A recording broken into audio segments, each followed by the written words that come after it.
Senadores les espera una larga noche hoy que tienen que votar la ley de ingresos para, en su caso, devolverla a la Cámara de Diputados, pero tienen una sesión complicada y la verdad es que en medio de enormes enredos de agenda porque hay algunas cuestiones que dejaron como reserva, tendrán que discutirlas, por ejemplo, el tema de los autos chocolate, el tema de las facturas, pero sobre todo, y eso es de lo que vamos a hablar hoy en Opiniones Encontradas, el tema del incremento de los impuestos para el derecho de agua. Y le digo que es un asunto enredado porque después de que el Congreso, la Cámara de Diputados, lo había aprobado, la misma legisladora pidió a el Senado que lo echara para atrás después de que el presidente López Obrador dijo que no estaba de acuerdo con ese impuesto. Sin embargo, dentro de Morena,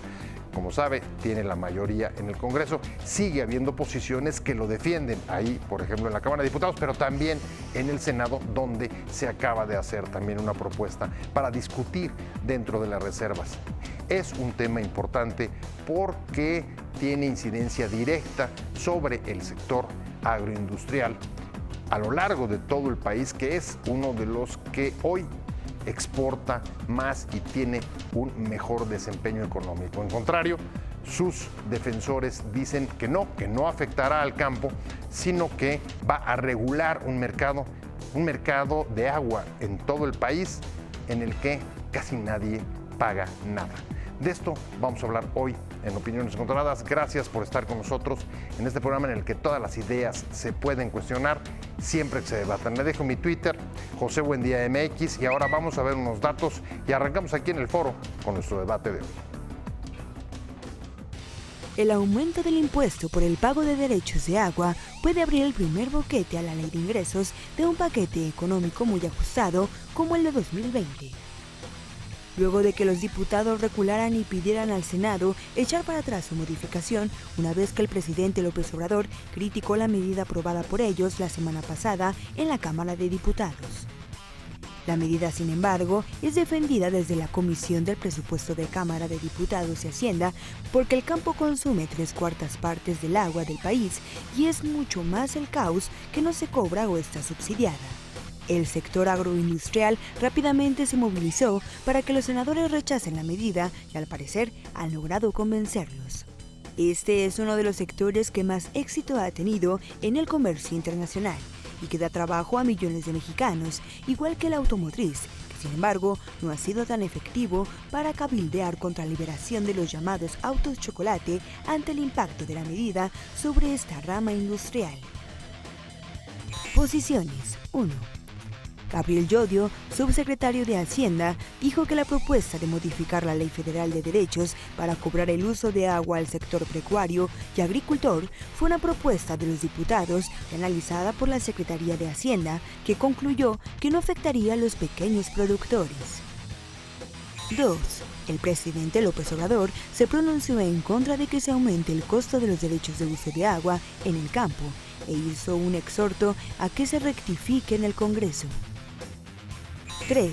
El presidente del Consejo Nacional Agropecuario, Bosco de la Vega, afirmó que los diputados de Morena están golpeando al sector agroalimentario con el cobro del agua en los distritos del riego y la caída en los presupuestos asignados al campo, por lo que pide el Senado de la República dar marcha atrás a los artículos transitorios que contemplan dicho cobro en la Ley de Ingresos de 2020. Buenas noches, estamos en Opiniones Encontradas. Muchas gracias por estar con nosotros, por acompañarnos. Vamos a entrar a un tema que afecta, pues francamente, a todo el país, y es el consumo de agua. 3/4 partes del consumo de agua en este país se dan en el campo, no en las ciudades. Y ahí hay una iniciativa en el marco de la Ley de Ingresos que pide incrementar los impuestos sobre las tarifas de agua. Ha sido la manzana de la discordia, o una de las principales manzanas de la discordia en la discusión legislativa que hoy refrendan los senadores. Hoy van a tener que aprobarlo o desecharlo y, en su caso, regresarlo a la Cámara de Diputados. Sin embargo, es un asunto que ha levantado una fuerte polémica por el impacto que puede tener esta medida tanto para las arcas públicas como para el mercado de agua y por supuesto para el sector agroindustrial. Por eso me da mucho gusto que esté con nosotros Fernando Suárez Blech, director de la Fundación Autóctono, una fundación que se dedica sobre todo a la protección y vigilancia de derechos, si entiendo, de pueblos originarios y cuidado del impacto ambiental en ellos. Así es, muchas gracias. Gracias por venir. Y me da mucho gusto, Pablo Vázquez, especialista en asuntos de medio ambiente. Un placer tenerte. ¿Cómo estás, Pablo? Muy bien, José, gracias. Buenas noches. Bueno, espero que hayan dormido porque creo que la noche va a ser, va a ser larga en el Senado hasta que aprueben este tema. Este no es la única reserva, hay otras, pero me gustaría entrarle a esta. Y me gustaría empezar por un asunto. Y es, a ver, es una reforma que viene con el visto bueno de Morena en la Cámara de Diputados. Con el visto bueno de Hacienda. Hacienda le dio el visto bueno.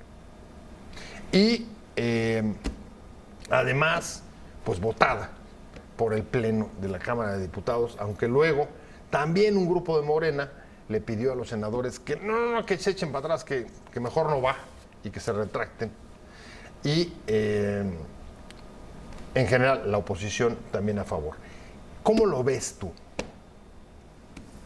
¿Qué opinas? Fernando Suárez Blech. Gracias. Pues el tema del agua nos afecta a todos y entonces las políticas públicas que se deben implementar deberían estar orientadas para la productividad y para el saneamiento de los suelos hidráulicos y de proveer este recurso como parte de los derechos humanos que tienen toda la población. Y parece que los mecanismos lo que hacen es simplemente acaparar un poco para beneficiar a ciertas industrias, olvidando de que la prioridad es el medio ambiente y también las poblaciones. ¿Acaparar ahora o acaparar? Se ha venido acaparando desde hace años. Es un problema, digamos, histórico. Sí, es un problema histórico. Y entonces hay comunidades donde no tienen agua potable y hay otras donde el acceso al agua en el que tienen viene contaminada, ya sea por metales pesados por la industria minera o por herbicidas por temas agrícolas. Y entonces hay una afectación muy grave a la salud de la población y lo peor es que también afectan directamente a los niños. Entonces, ahorita nos metemos, porque sé que lo traes, el tema de Sonora específicamente. Creo que ahí hay ejemplos, sobre todo pueblos autóctonos, pueblos originarios que tienen severas problemáticas con el agua. Pero voy contigo, Pablo. Y el tema es un enredo esto, se ha convertido en un enredo en el Congreso. Un gran enredo, como muchas otras cosas de las que han venido pasando, siendo sincero, en cuanto al tema del agua y considerando que, aunque suene muy trillado, el agua es vida, yo creo que no puede ser algo que quieran manejar como han manejado tan a la ligera y sin datos duros o hard facts, como dicen los americanos. En México el sector agrícola de una u otra manera consume el 74% del agua para usos consultivos, de la cual 40% de ella viene de aguas subterráneas y 60% de aguas superficiales. Si de ahí pensamos y estamos conscientes que la agricultura es el motor de desarrollo económico, social y garantiza la seguridad alimentaria de nuestro país, tocar esos temas se vuelven muy sensibles. Creo que no se necesitan dos dedos de frente para poderlo ver. Yo creo que lo dramático, frustrante de lo que ha venido pasando hoy, el mismo presidente ayer echaba para atrás la situación, hoy lo vuelven a presentar. Creo que es algo que debe de suceder por el tema de cómo se desperdicia el agua, pero no en el sentido de afectar y es lo que a mí se me hace contraproducente, ¿no? Morena presentando un tema donde al parecer, o por lo que se alcanza a leer hoy, a los más afectados van a ser un ejidatario que tiene, o un ejido, diferentes ejidos en el país, que pueden tener 100 hectáreas, 600 hectáreas, 1000 hectáreas, 2000, 3000 hectáreas, una gente que siembra maíz, donde ahora tú le vas a querer cobrar 3,500 pesos por el agua que utiliza para sembrar maíz, cuando la tonelada de maíz vale a diciembre del año pasado 5,000 pesos, se me hace contraproducente, se me hace que no se han evaluado bien las cosas. Si realmente pudiéramos analizar y darle más tiempo a esto y hacer las cosas como Dios manda, hablando, como mencionaste al principio del programa, que tiene un visto bobo, un bobo de la Secretaría de Hacienda, sí, se vuelve interesante en el sentido donde podemos agarrar casos específicos de las grandes transnacionales. Vamos viendo cuánta agua generan o cuánta agua toman de los subsuelos, que sí, no había un cobro, no hay nada, algo tiene que suceder. Hablar de medidores es una locura. Y caigo otra vez Vamos a ver argumentos y contraargumentos Adelante. respecto de esta medida, pero déjenme ir un paquete económico muy ajustado y una de las medidas que los diputados propusieron para incrementar la recaudación sin subir impuestos, por lo menos esa es la justificación, es aumentar las tarifas por los derechos de agua, lo cual tendría impacto evidentemente en el campo del país. El presidente hace un par de días dijo que no estaba de acuerdo porque eso es subir impuestos y su gobierno había prometido no hacerlo. Pero en el Congreso se discute con argumentos a favor y con argumentos en contra.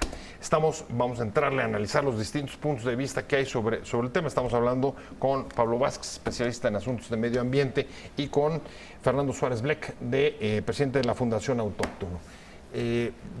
Un elemento que pone sobre la mesa, y lo pongo, es el del presidente de la Comisión de Presupuesto de Hacienda, perdón, de Presupuesto de la Cámara de Diputados.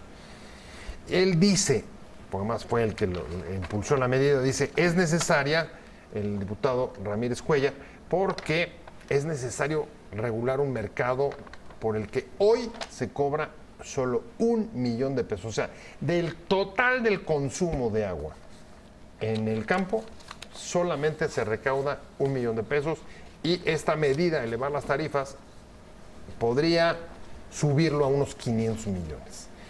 ¿Te parece suficiente argumento? ¿Es necesario? ¿Vale la pena? Pues el problema no es el dinero, es cómo se aprovechan esos recursos para poder crear una mayor productividad en el país. Y económicamente, si cobras, seguramente la gente va a cerrar más la llave y va a cuidar el recurso. Entonces, ese sentido. Pero para un tema de desarrollo económico a largo plazo, de mayor visión, de mayor política pública, entonces lo que estás simplemente haciendo es quitarle productividad al campo, y hay otras formas que se tienen que cuidar el agua, desde cómo se consume a nivel urbano. Hay otras formas de cuidar el agua también, de cómo se reparte a la industria, y entonces más bien es desarrollar políticas públicas que ataquen directamente al tema del agua de una manera más eficiente. ¿Hay derroche hoy? Yo creo que sí hay derroche. Pero ¿estarías de grave. acuerdo o no en que esa medida podría ayudar a disminuir el derroche? Es decir, que cueste. ¿Cómo lo ves, Pablo? Complicado, porque parte del tema es, algo tiene que suceder, como mencioné yo en el bloque anterior. El tema es este tipo de medidas de bote pronto o a la ligera. Es mi muy personal punto de vista de cómo ver las cosas. México representa hoy, es el 7º país con mayor extensión de infraestructura instalada en el tema de hidroagrícola. El tema es que con todos estos recortes y con esta cuarta transformación nos estamos topando a que se roban las reclusas, no hay mantenimiento, las tuberías no sirven, etcétera, etcétera, O sea, que no solamente es un problema de derroche, es un problema de desperdicio por falta de infraestructura. Y luego, por el otro lado, hablas de que si quisiéramos volver a echar a andar toda esa infraestructura que ya está ahí, porque eso también es corrupción, ¿no? Yo puedo tener unas ventanas blindadas y mandarlas quitar porque no van con personal, ya estaban, eres un servidor público. El tema es, para echar a volar toda esa infraestructura necesitaríamos otros 12,000 millones de pesos. A ver, esa cifra la pone también sobre la mesa Ramírez Cuellar y dice, a ver, ¿cómo vamos a financiar todas esas infraestructuras si no estamos cobrando el agua? El tema es, otra vez, cuáles son realmente los metros cúbicos por los que quieres cobrar y a quién se los quieres cobrar. ¿Por qué irnos a la masa, ¿no? Si hoy México, 50% del territorio nacional son ejidos y áreas comuneras o comunales. 25% de la población vive en ese 50% y son los más desprotegidos, por desgracia, siempre. Y hoy te quieres voltear a pegarle a su manera de vida, se me hace cuesta arriba. Sí hay por el otro lado que no hay una justicia, pero vamos buscando, y no es, va a sonar medio de izquierda el tema y no es así, vamos teniendo a ti un sentido común, las grandes transnacionales, ¿no? Tú tomas todo el agua de San Miguel de Allende para generar un jitomate que acaba en New Jersey o en Los Ángeles o en San Diego, donde quieras. Y además no les cobran el agua. Y no cobras el agua.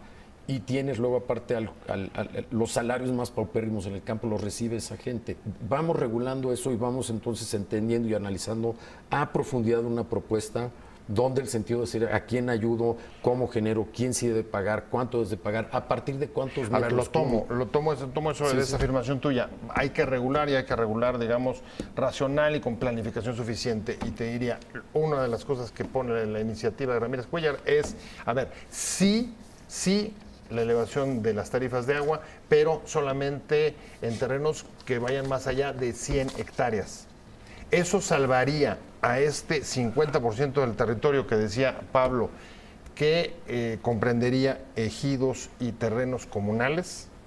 Digo, para ir analizando a quién y hasta dónde podrían afectarle y quién no sería afectado, o sí, por esta medida. Déjame ir Y como dice ya casi esa frase común, la próxima guerra será sin duda por agua.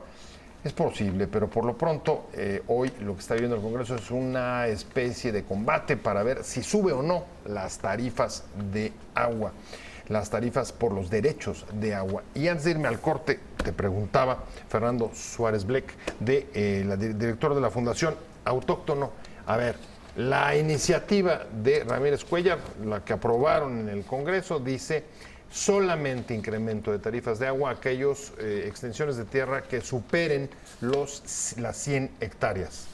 Y yo preguntaba, por qué Pablo ponía sobre la mesa que el 50% de terrenos cultivables y la población del país que vive en el campo ocupan ejidos y terrenos comunales. ¿Cómo les afectaría o no a estos? Pues es que el consumo del agua de parte de la industria chupa todos los recursos que se necesitan para los pequeños productores. Y entonces las personas, los grandes productores, a lo mejor sí tienen la capacidad administrativa y empresarial para poder asumir esos costos, pero de todos modos, aunque ellos paguen el agua, de todos modos están quitándole el recurso a los demás. Y entonces hay una falta de conciencia en el consumo. Luego hay industrias que a lo mejor no tienen tantas hectáreas, pero en muy poquito espacio consumen muchísimo para... Pero si liberaran del pago a los que tienen menos de 100 hectáreas, ¿lograrías liberar el impacto a los pequeños productores? Pero el tema no es el dinero, el tema es cómo están tomando el recurso hidráulico. Y entonces, si le quitamos el recurso hidráulico a toda la economía, aunque lo cobres carísimo en impuestos, no sirve de nada porque es dinero que se va a desperdiciar. Y entonces hay que mantener infraestructura, hay que pagar sueldos y también hay que proveer agua a las ciudades y a la sociedad, a las ciudades. Y eso también tiene un costo importante y también está consumiendo ese recurso. O sea, dirías que el tema ahí sobre todo, o sea, el tema grave que tenemos respecto del consumo de agua es la concentración y la sobreexplotación por parte de las grandes empresas o grandes extensiones de propietarios de tierra. Y Pablo. No es solamente el tema de la cantidad de metros cuadrados, porque lo que hoy se debatía y lo que se está pretendiendo hacer es empezar a cobrar a partir del metro cúbico, repito, que exceda 216,364 metros cúbicos. O sea, la contrapropuesta que hoy está en el Senado, no lo que metros. dice no es por hectárea, sino a partir de 216,000. 364 metros cúbicos. Lo que no hay es otra vez este tipo A ver, de... ¿nos puedes dar un ejemplo? A ver, ¿qué es esto? 364 metros cúbicos, ¿es poco, es mucho? Es que puede ser poco, puede ser mucho, dependiendo de la industria, de estas grandes transnacionales, el cómo lo traduces. Lo pudiera aterrizar, y alguien lo mencionaba en el pleno hace un par de horas, que era para que la gente nos pueda entender, esto sería cobrarle a un pequeño ejidatario que tiene 1 hectárea y siembra maíz, 3,500 pesos de agua por siembra, por temporada. Dices, ¿es mucho o es poco? Si la tonelada vale 5,000 pesos y hoy no pagaba agua, ¿por qué no la debo de pagar? Porque soy un ejidatario, porque estoy aquí, por lo que quieras, por el tema alimentario. El tema son otra vez el sistema roto, las narrativas que no funcionan, en que todo viene de lo colectivo a lo individual. Muchas cosas tienen que cambiar. En este tipo de decisiones a bote pronto, yo no veo cómo humanamente podemos pretender cobrarle a un pequeño ejidatario 3,500 pesos cuando genera 5,000 y viven 5 en su casa. O sea, tú Y tiene que venir a la central digamos, de abasto. desestimarían hasta esa de parte entrada el argumento de Ramírez Cuellar, que dice, no, los pequeños, esos, los de 1 hectárea, o incluso los demás, Sí. Yo creo que no serían afectados por el incremento de la tarifa. es que no está claro. Yo creo que lo que deben de hacer es empezarle Ok. a hacer más caso a Conagua, que tiene una gran directora y que saben y que son los que viven todo este tema alrededor del agua, y empezarle todos a apostar realmente a la eficiencia y a la visión de un desarrollo sostenible, no a este tipo de iniciativas que tienen muchas cosas que no están claras. Y, ¿Coincides? y es importante regenerar y Ajá. resurtir los mantos freáticos, porque al final eso también contiene temas climáticos y permiten el desarrollo del medio ambiente y de otras especies y de otras cosas que los estamos dejando afuera y estamos enfocando nada más a un tema de impuestos, pero es un tema de vida y es un tema de productividad y es un tema de justicia social. Entonces son muchas aristas que se tienen que abordar, y simplemente poniendo un impuesto más no se soluciona todo el problema alrededor del agua. A ver, una arista adicional, y esa me parece que es la que tú traes además muy fresca, y es el tema de concentración versus comunidades, pueblos originarios, autóctonos, que no están teniendo, digamos, los mínimos. Los mínimos. Sí, ni siquiera los mínimos. Bueno, ya hasta me... Porque- Imagínate, si no tienen los mínimos y hasta parece generoso, la cosa está complicada. Pero regreso contigo para ver, justo en el contexto de esta discusión en el Congreso, y qué pasa, por ejemplo, con los pueblos autóctonos en Sonora, que entiendo es donde están trabajando en este momento. Estoy hablando del agua, de la tentativa, de la propuesta, bueno, ya aprobada en la Cámara de Diputados de elevar las tarifas de aguas, rechazada por el presidente y hoy reabierta en el Senado. A ver qué va a pasar después de una noche que se avecina larga y tenebrosa. Pablo Vázquez, va a estar larga la noche en el Senado y regresaría al punto. Y el punto con el que me gustaría ir cerrando es, a ver, en efecto, traes una bronca de un mercado no regulado, de precios, pues sí parecen irrisorios, sí es cierto lo que dice Ramírez Cuellar, 1 millón por todo el agua que se consume en el país es una cantidad casi cero. Y por otro lado, también traes comunidades como las de Sonora que no tienen agua. O sea, pero decía, abajo del básico, abajo del mínimo. Me acotaba Fernando. Son casos ahorita que lo sacas sin dejar de pensar que, y ya lo mencionaba creo que hace unos momentos, de que el agua es vida, ¿no? Y lo oímos tan coloquial y tan trillado que nos da lo mismo. Yo quiero ver lo que pasó hace poquito con la K invertida famosa, aquella que nos dejaron 3 días sin agua.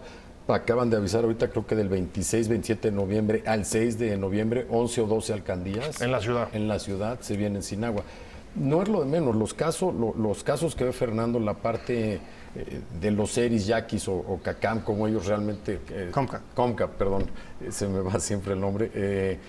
En la manera que viven y cuando analizas realmente a dónde sociológicamente, socioeconómicamente ya llegó el caso del agua, desde los que no tienen agua y están bebiendo agua de los caños, o las enfermedades renales, el cáncer, tomando agua del caño con pestilizantes, herbicidas, no hay manera que no levantemos la mano y que realmente nos empecemos a preocupar. Tienen en diferentes comunidades, 8 pueblos, si no me equivoco, en una parte que suman hasta 35,000 afectados, donde hay una historia más dolorosa del abuso que han tenido como tribus, ¿no? En las épocas de Porfirio Díaz los quemaban en agujeros, en las épocas de los grandes terrazas de la Revolución Mexicana los mataban como a conejos. Obviamente todo eso lo traen en su ADN, y si a eso hoy le sumas que por un gasoducto secaste el río Yaqui o pones una represa y ni siquiera dejas que toquen el agua, pues no sé qué pueda pasar, sumado a todo lo que venimos platicando. Pero si alguien tiene más información en cómo están... Pero a ver, y eso incluso súmale, ustedes me desmentirán si no me acuerdo bien, pero incluso hasta la historia de un gobernador que creó una presa allá en Sonora y desvió el curso de un río para llevarlo a su represa que estaba dentro de su terreno. Y, Sí, fue Duarte. Fue Duarte y creo que fue en fue en Sonora. Coahuila, dice. Coahuila, sí. No. Pero también es el tema de que está a nivel nacional todo También, eso. fue Y entonces están uno quitando... de los temas de Padres, ¿no? Si Sí. mal no Pero recuerdo. lo que es de la presa es el mismo caso, José, porque esta presa existe, el río está seco y basado en lo que estábamos platicando, que es lo que hace dramático el tema, esta gente lo que hoy dice, oye, me secaste mi río, y era tanto el dolor que hemos vivido y tanto el sufrimiento por el que hemos pasado, que en 1950, con un decreto presidencial, nos entregaron la isla Tiburón como pago de usted disculpe, y aparte está en el decreto presidencial que el 50% del agua del río, ya no de la presa obviamente, y de lo que caiga, le pertenece a los yaquis y les pertenece a ellos. Hoy ni siquiera lo pueden tocar y ellos ven, te repito, este gran gasoducto que le faltan 800,000 metros para terminarlo. Y dice, pues, no es que no quiera que lo termines, es que alguien nos tiene que hacer caso. Nos estamos muriendo de sed.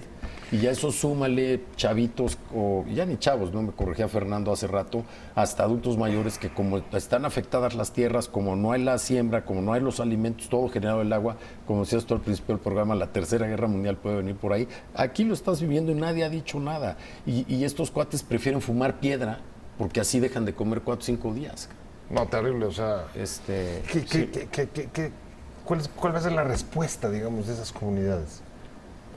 Mira, con Fundación Autóctono empezamos a atender este problema, porque cuando yo fui la primera vez, me di cuenta que ese día no tenían para qué comer. Y era normal, ellos simplemente ya lo tomaron como una cosa de un día sí, un día no. Y entonces no les alcanza, como no hay agua y como no hay suficiente agua, entonces la tienen que traer del pueblo más cercano que está a 30 kilómetros. Y entonces es un pueblo turístico. Y es un pueblo turístico de de turismo extranjero. Entonces, arriba de Hermosillo. Sí, al oeste, y casi con la playa. En la comunidad de Punta Chueca, que pertenece a la tribu Comcac, que de ellos es la isla Tiburón, que ellos sufrieron bastantes abusos todo el tiempo y hoy en día. Las que relataba Pablo. Sí.